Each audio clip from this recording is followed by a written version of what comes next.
Okay, so I was not able to see Black Adam when it was playing in theaters. So I had to wait for it to come to HBO Max. And then even when it did come out on HBO Max, that was a couple of weeks ago. I was not at all in any rush to watch this movie. Because one, enough time had passed since the movie came out and most things have been spoiled for me anyway. But then on top of that, most of the things I had heard about this weren't good. Like, most people were saying they didn't like this movie, like, oh, it's a good action movie, but other than that, it's pretty meh. So, now, finally, Christmas is over, all that is settled, I decided, I'm gonna sit down and I'm going to finally watch Black Adam. And I gotta say, I actually love this movie. Now, it's not at all by any means like, oh, the best superhero movie of the year. Like, this is no The Batman or Black Panther Wakanda Forever, but to be honest, I like this more than some of the MCU movies we got this year. I like this more than Thor Love and Thunder. I like this more than Doctor Strange and the Multiverse of Madness. And I'm being honest about that. I actually really enjoyed this movie. I wouldn't be making this video if I didn't like this movie, because then I wouldn't want to talk about it. But I want to talk about this movie because I had a lot of fun with Black Adam.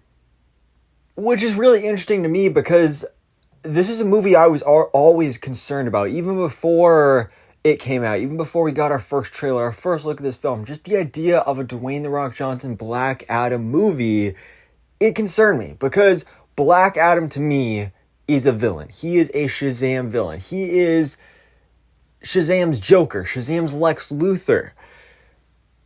But to give him his own movie, his own solo movie, I was like, oh, great. They're going to turn him into a hero, isn't he?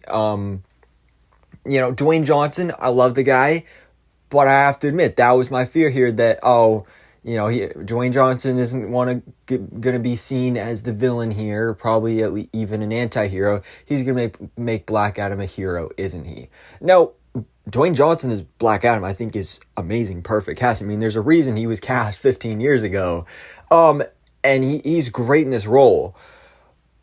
Now, he's not in this movie necessarily a hero, but he's not really a villain either. He is definitely an anti-hero, which I do really appreciate that they at least stay true to that. And by the end of the movie, he does kind of become a hero.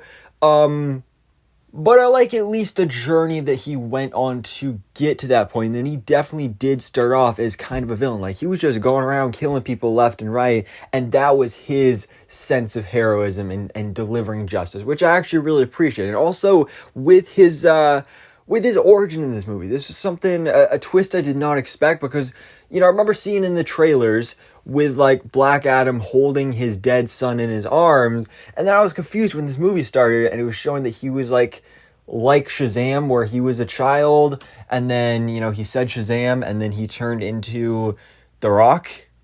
I was just really confused by that, but then, of course, as the story went on, we found out that, oh yeah, that's not the case. He actually, his son is the original Black Adam, basically, and he sacrificed himself and gave him his powers to his father, played by The Rock. It was also really cool seeing Uli Ladikefu playing his son, because he plays Dwayne Johnson from his college years in Young Rock. So I thought that was pretty cool. And definitely a twist I was not expecting, but I actually really enjoyed. And like I said, just Black Adam in this movie, I think, was a really interesting character. Still doing a Black Adam movie is, I think, a weird idea. Because to be honest, like, the Black Adam focused parts of this movie were my least interested parts. I definitely preferred the Justice Society, which, it's kind of hard not to, because, you got Hawkman, you got Dr. Fate, you got Atom Smasher, who's a character I'd never even heard of before this movie, but he's awesome. Same goes for Cyclone as well, so we'll talk about them first. So first, Cyclone, watching other people's reviews for this movie, I just heard people saying that, like, Cyclone and Atom Smasher, they didn't get any screen time, they didn't get any developments, you don't end up caring about them at all. But, I watched this, and, like, sure, they don't have, like, a bunch of screen time, but I think they have enough. You get to see them in action, you get to see them using their powers, they look really cool, and you actually kind of find out a bit about them that I wasn't expecting to. Like, Cyclone, not only does she have these cool, crazy wind cyclone powers, but she's also super smart, and you get a kind of a quick little line about like, oh, she was experimented on in a lab by this crazy scientist at age 15. And for Atom Smasher, he's kind of the Deadpool of the group. I did really enjoy his dynamic. You know, he was kind of a fish out of water. This is like his first superhero mission. But you could tell he was excited about it. He's still getting used to things. I thought his suit looked great. I did also like the connection to his uncle being the original Atom Smasher in the JSA, played by Henry Winkler. I thought that was a really cool cameo. So I enjoyed that. But Hawkman. Man, Hawkman was awesome. Aldous Hodge, great casting right here. He is a force to be reckoned with. This is, you know, we've seen Hawkman in live action multiple times before, Smallville, Legends of Tomorrow, but this is by far the best version of the character. I think it's a great design for the character. I think the way he used his powers, his wings, his mace, how it transformed into an axe and a shield at times, that was really cool.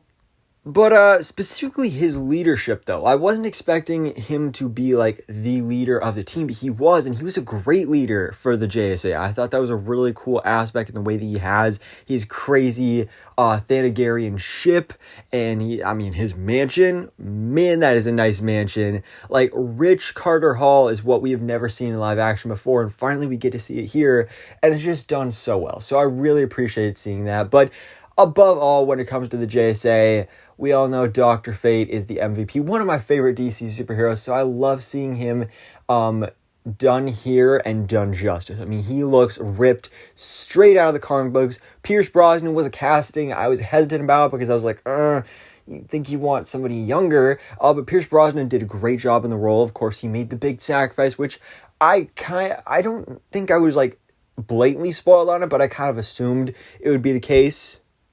But even though he's my favorite character in this movie, it's not something I'm super upset about because, I mean, the thing with Dr. Fate is that, you know, it's the helmet. You know, the helmet can be passed on.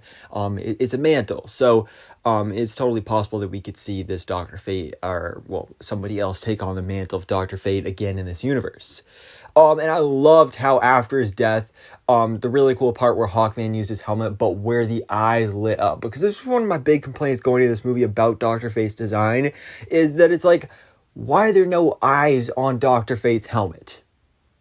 Because that, to me, was always one of the coolest parts. There's, like, you got these, like, glowing eyes on the helmet, and then you just get that, like, one little shot. But honestly, that was enough for me. And actually, speaking of that, with those really cool designs, seeing Black Adam show up at the end of the movie with the cape, that was another thing going into this I was kind of disappointed by, because, like, for those who don't know, I'm a collector of action figures, and McFarlane Toys, they made two different versions of Black Adam. They made one with the cape and hood, and then they made one with nothing. No cape or hood or anything. And I was kind of disappointed, like, I just want Black Adam with the cape, no hood, you know, make him look like he does in the comics, but they don't have a figure of that. Because I didn't think they had that version of the character in the movie, but then he shows up at the final battle, he's got the cape, it looked beautiful, so I just absolutely love that. And as for the villain Sabbac, I mean, like, a lot of people are saying, like, he was just an afterthought. I feel like he was incorporated here nicely. Like, sure, he's not, like, super developed, but I think it was a nice addition. I enjoyed his character, thought he was pretty cool. There's some twists and turns I kind of expected, but also didn't expect. So I enjoyed Sabbac as a villain overall. And then, of course, we do have that post-credit scene with Henry Cavill coming back as Superman, but then that's kind of the big record scratch here. Well, honestly, my like main complaint with this movie, and like the one thing I don't like about this movie, is just the fact that this is going nowhere. Because that was the thing that got me, that I was so happy about and so excited about watching this movie, and just had a smile on my face the whole time, is seeing all these things, thinking about like, where this could go, where these characters could pop up next, what is this setting up?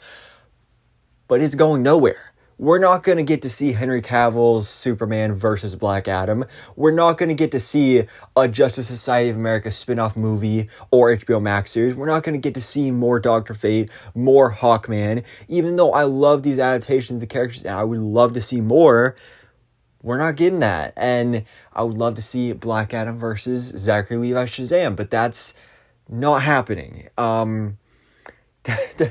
That's the part that sucks about this, because I had so much fun this movie and I just loved it so much that is the thing that it's like, Well, it was a great movie. That was fun, but now it's going nowhere. So yeah, that was kind of a thing that I had in the back of my mind through this whole movie. Just watching it, was like, oh, that's so cool, and that's going nowhere. Yeah, but other than that, I mean, I love this movie. I had a lot of fun with Black Adam. Um, I wouldn't say it's one of my favorite films of the year, but again, I liked it more than some of these MCU movies and some other films this year, and I definitely like it a lot more than most other people. So, guys, late review on Black Adam, just watched it, but let me know your reviews in the comments below. Have you seen Black Adam? I'm assuming you have if you just watched this whole video. But what did you think about it? Did you enjoy it, or are you with the majority and are like, nah, the movie was meh? So anyways, guys, thanks for watching. Please drop a like if you enjoyed this video and hit the subscribe button so I keep you up to date on everything goes on in the DC life.